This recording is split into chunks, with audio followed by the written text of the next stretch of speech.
Harry Potter and the Sorcerer's Stone by J.K. Rowling. Chapter 3 The Letters from No One. The escape of the Brazilian boa constrictor earned Harry his longest ever punishment. By the time he was allowed out of his cupboard again, the summer holidays had started and Dudley had already broken his new video camera, crashed his remote control airplane, and, first time out on his racing bike, knocked down old Mrs. Figg as she crossed Privet Drive on her crutches. Harry was glad school was over, but there was no escaping Dudley's gang, who visited the house every single day. Piers, Dennis, Malcolm, and Gordon were all big and stupid, but as Dudley was the biggest and stupidest of the lot, he was the leader. The rest of them were all quite happy to join in Dudley's favorite sport, Harry hunting. This was why Harry spent as much time as possible out of the house, wandering around and thinking about the end of the holidays, where he could see a tiny ray of hope. When September came, he would be going off to secondary school and, for the first time in his life, he wouldn't be with Dudley. Dudley had been accepted at Uncle Vernon's old private school, Smeltings. Piers Polkiss was going there too. Harry, on the other hand, was going to Stonewall High, the local public school. Dudley thought this was very funny. They stuffed people's heads down the toilet the first day at Stonewall, he told Harry. Want to come upstairs and practice? No thanks, said Harry. The poor toilets never had anything as horrible as your head down it. It might be sick. Then he ran before Dudley could work out what he'd said. One day on July, Aunt Petunia took Dudley to London to buy his Smeltings uniform, leaving Harry at Mrs. Figg's. Mrs. Figg wasn't as bad as usual. It turned out she'd broken her leg tripping over one of her cats, and she didn't seem quite as fond of them as before. She let Harry watch television and gave him a bit of chocolate cake that tasted as though she'd had it for several years. That evening, Dudley paraded around the living room for the family in his brand new uniform. Smelting's boys wore maroon tailcoats, orange knickerbockers, and flat straw hats called boaters. They also carried knobbly sticks, used for hitting each other while the teachers weren't looking. This was supposed to be good training for later life. As he looked at Dudley in his new knickerbockers, Uncle Vernon said gruffly that it was the proudest moment of his life. Aunt Petunia burst into tears and said she couldn't believe it was her ickle Dudleykins. He looked so handsome and grown up. Harry didn't trust himself to speak. He thought 2 of his ribs might already have cracked from trying not to laugh. There was a horrible smell in the kitchen the next morning when Harry went in for breakfast. It seemed to be coming from a large metal tub in the sink. He went to have a look. The tub was full of what looked like dirty rags swimming in gray water. "What's this?" he asked Aunt Petunia. Her lips tightened as they always did if he dared to ask a question. "Your new school uniform," she said. Harry looked in the bowl again. "Oh," he said. "I didn't realize it had to be so wet."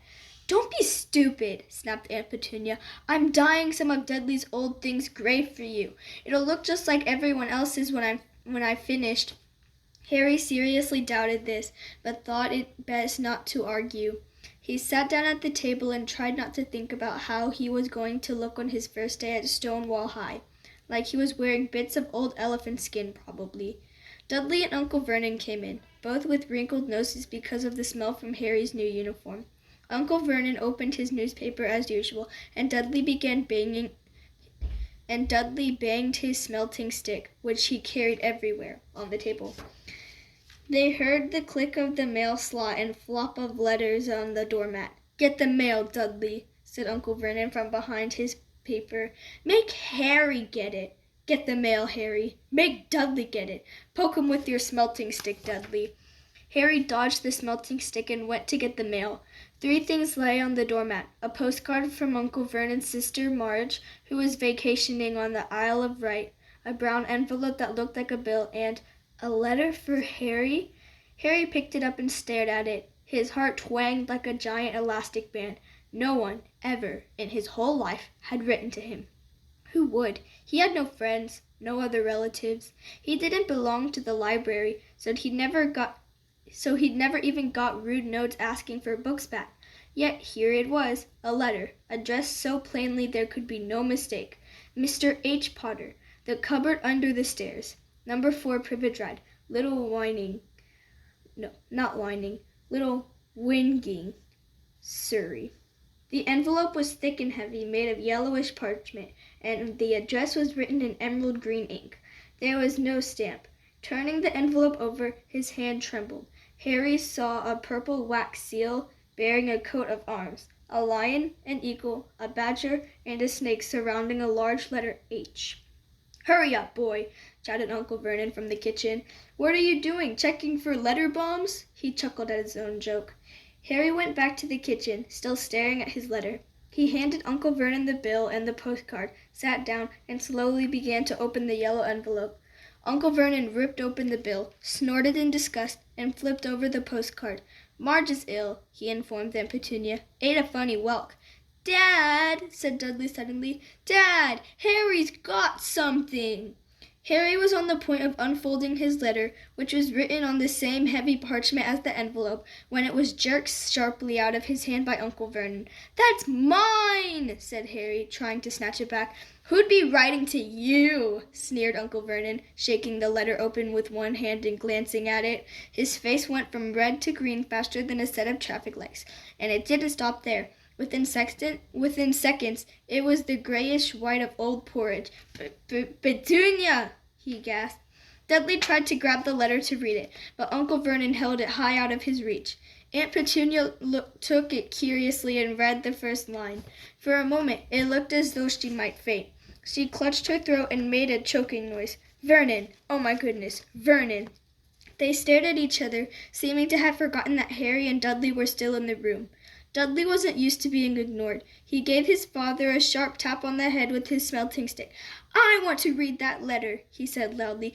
"I want to read it," said Harry furiously, "as it's mine." "Get out, both of you," croaked Uncle Vernon, stuffing the letter back inside its envelope. Harry didn't move. "I want my letter," he shouted. "Let me see it," demanded Dudley.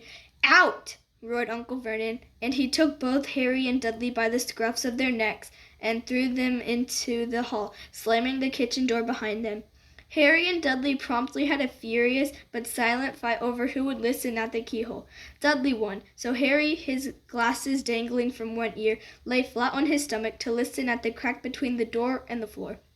"Vernon," Aunt Petunia was saying in a quivering voice, "look at the address. How could they possibly know where he sleeps? You don't think they're watching the house?" "Watching, spying, might be following us," muttered Uncle Vernon wildly. "But what should we do, Vernon? Should we write back? Tell them we don't want—" Harry could see Uncle Vernon's shiny black shoes pacing up and down the kitchen. "No," he said finally. "No, we'll ignore it. If they don't get an answer, yes, that's best. We won't do anything." "But I'm not having one in the house, Petunia. Didn't we swear when we took him in we'd stamp out that dangerous nonsense?" That evening when he got back from work, Uncle Vernon did something he'd never done before. He visited Harry in his cupboard. "Where's my letter?" said Harry, the moment Uncle Vernon had squeezed the door. "Who's writing to me?" "No one. It was addressed to you by mistake," said Uncle Vernon shortly. "I have burned it." "It was not a mistake," said Harry angrily. "It had my cupboard on it." "Silence!" yelled Uncle Vernon, and a couple of spiders fell from the ceiling. He took a few deep breaths and then forced his face into a smile, which looked quite painful. Yes, Harry, about this cupboard. Your aunt and I have been thinking. You're really getting a bit big for it. We think it might be nice if you moved into Dudley's second bedroom." "Why?" said Harry. "Don't ask questions," snapped his uncle. "Take this stuff upstairs now." The Dursleys' house had 4 bedrooms, one for Uncle Vernon and Aunt Petunia, one for visitors, usually Uncle Vernon's sister Marge, one where Dudley slept, and one where Dudley kept all the toys and things that wouldn't fit into his first bedroom. It only took Harry one trip upstairs to move everything he owned from the cupboard to his room. He sat down on the bed and stared around him. Nearly everything in here was broken. The month-old video camera was lying on top of a small, working tank Dudley had once driven over the next-door neighbor's dog. In the corner was Dudley's first-ever television set, which he'd put his foot through when his favorite program had been canceled. There was a large bird cage, which had once held a parrot that Dudley had swapped at school for a real air rifle, which was up on the shelf, with the end all bent because Dudley had sat on it. Other shelves were full of books. They were the only things in the room that looked as though they'd never been touched. From downstairs came the sound of Dudley bawling at his mother. "I don't want him in there. I need that room. Make him get out." Harry sighed and stretched out the bed. Yesterday, he'd had given anything to be up here. Today, he'd rather be back in his cupboard with that letter than up here without it. Next morning at breakfast, everyone was rather quiet. Dudley was in shock. He'd screamed, whacked his father with his smelting stick, been sick on purpose, kicked his mother, and thrown his tortoise through the greenhouse roof, and he still didn't have his room back.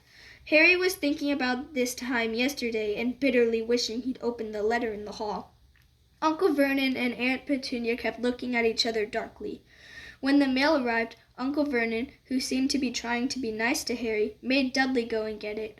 They heard him banging things with his smelting stick all the way down the hall. Then he shouted, "There's another one! Mr. H. Potter, the smallest bedroom, 4 Privet Drive."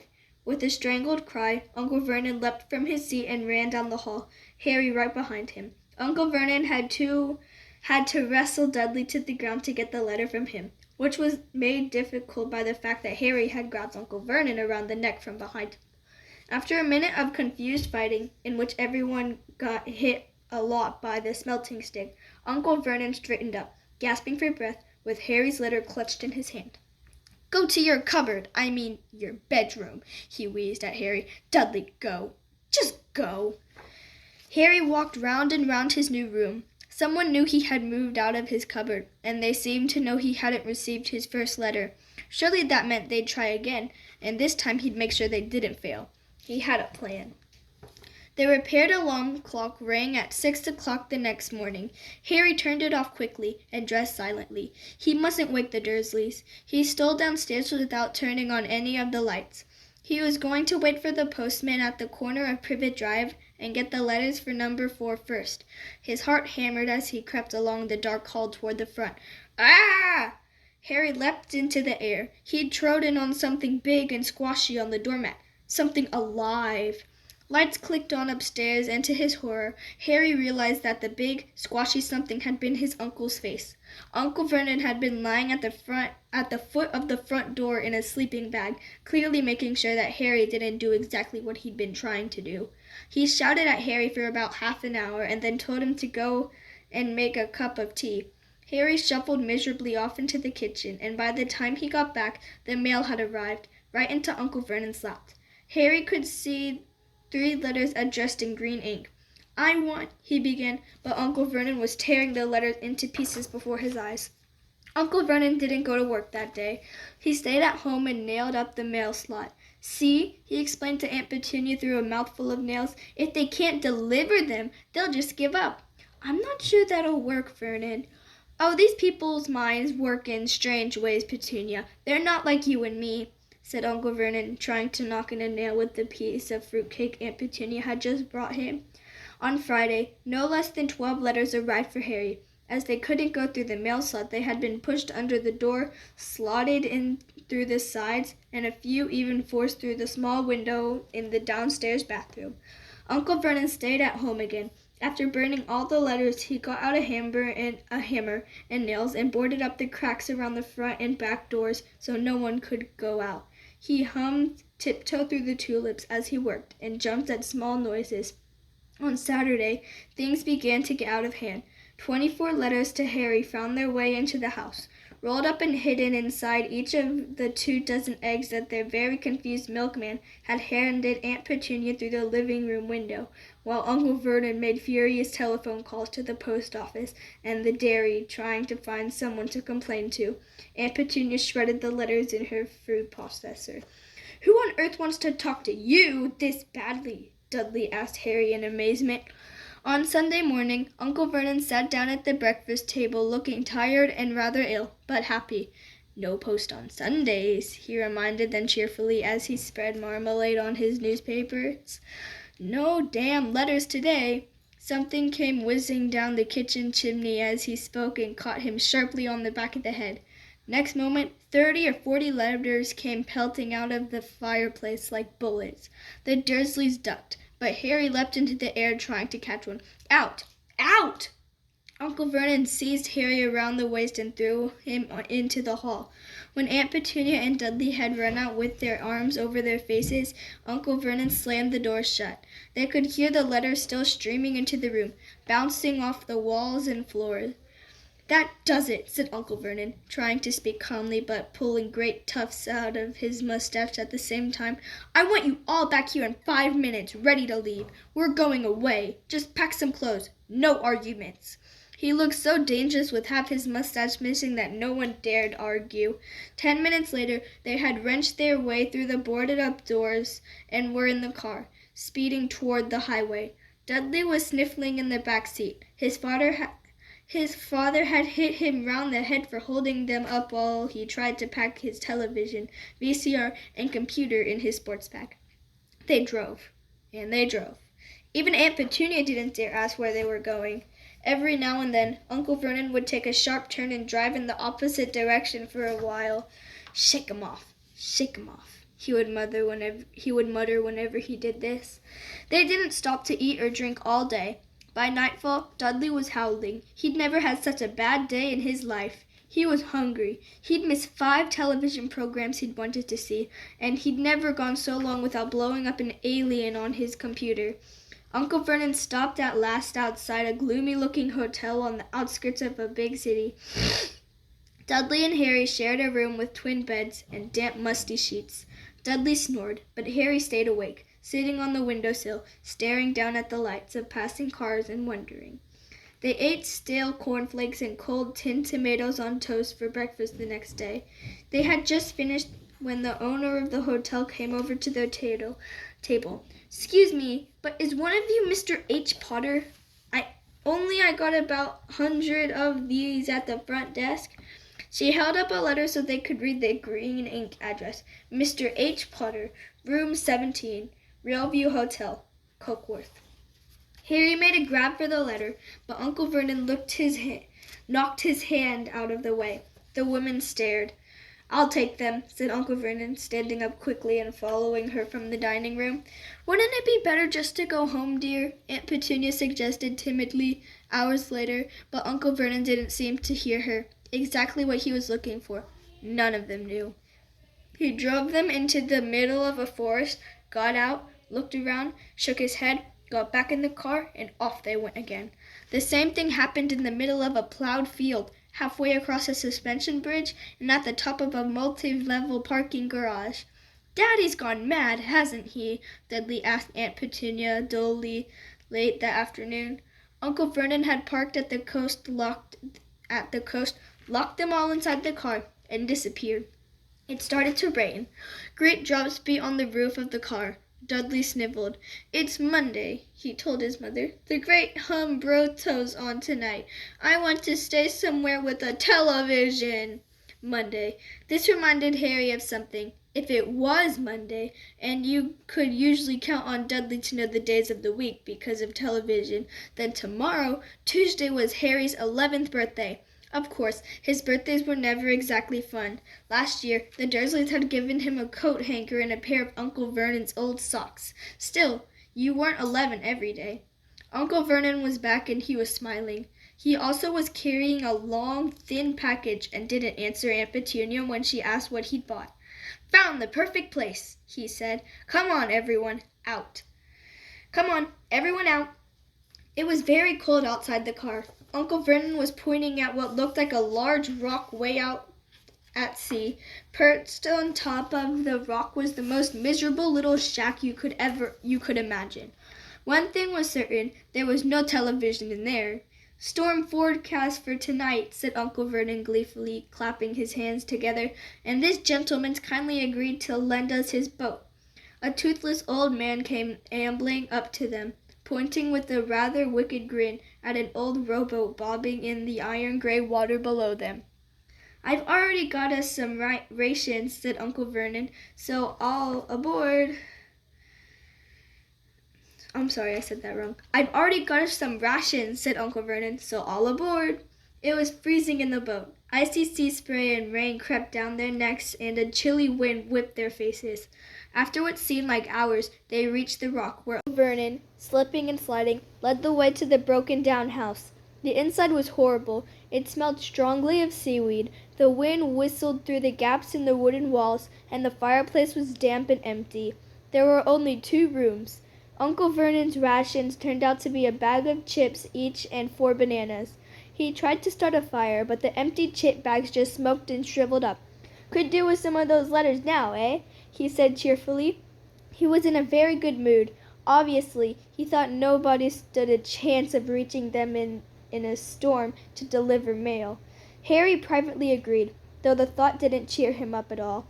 As night fell, the promised storm blew up around them. Spray from the high waves splattered the walls of the hut, and a fierce wind rattled the filthy windows. Aunt Petunia found a few moldy blankets in the second room and made up a bed for Dudley on the moth-eaten sofa. She and Uncle Vernon went off to the lumpy bed next door, and Harry was left to find the softest bit of floor he could and to curl up under the thinnest, most ragged blanket. The storm raged more and more ferociously as the night went on. Harry couldn't sleep. He shivered and turned over, trying to get comfortable, his stomach rumbling with hunger. Dudley's snores were drowned by the low rolls of thunder that started near midnight. The lighted dial of Dudley's watch, which was dangling over the edge of the sofa on his fat wrist, told Harry he'd be 11 in 10 minutes' time. He lay and watched his birthday tick nearer, wondering if the Dursleys would remember at all, wondering where the letter writer was now. 5 minutes to go. Harry heard something creak outside. He hoped the roof wasn't going to fall in, although he might be warmer if it did. 4 minutes to go. Maybe the house in Privet Drive would be so full of letters when they got back that he'd be able to steal one somehow. 3 minutes to go. Was that the sea slapping hard on the rock like that? And 2 minutes to go. What was that funny crunching noise? Was the rock crumbling into the sea? 1 minute to go and he'd be 11. 30 seconds. 20. 10. 9.